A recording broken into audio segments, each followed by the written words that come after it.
আমাদের বলবো একটা ইম্পর্টেন্ট অঙ্ক, যেটা ক্লাস 7-এর খুব ইম্পর্টেন্ট একটা অঙ্ক, যেটা হচ্ছে সেকেন্ড ইউনিটে বেশিরভাগ পড়ে। এখানে দেখো 12.2 মানে হচ্ছে 12.2-এর কোষে দেখি চ্যাপ্টারটার ইম্পর্টেন্ট কতগুলো অঙ্ক তোমাদের বলে দিই।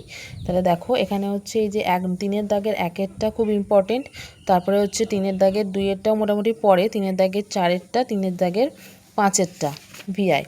এবার হচ্ছে এখানে হচ্ছে 7, 8, 9, 10 এগুলো মোটামুটি ইম্পর্টেন্ট। তারপরে হচ্ছে গিয়ে তোমার আইভিটা ইম্পর্টেন্ট, এগুলো করতে পারো, এগুলো তোমাদের এগুলোর মধ্যে অঙ্ক বেশিরভাগই পড়ে। এবার আজকে আমি তোমাদের একটা অঙ্ক করে দেখাই, 10-এর অঙ্কটা আমি তোমাদের করে দেখাই। দেখো এখানে বলেছে যে 2 + 1/3 = 6 হলে 4x² + 1/9 মান কত লিখি। তো এবার তোমাকে এখানে সূত্রটা ফেলতে হবে কি, a² + b তার হোল স্কোয়ার মাইনাস 2ab। এখানে a হচ্ছে 2a আর b হচ্ছে 1/3। দেখো a²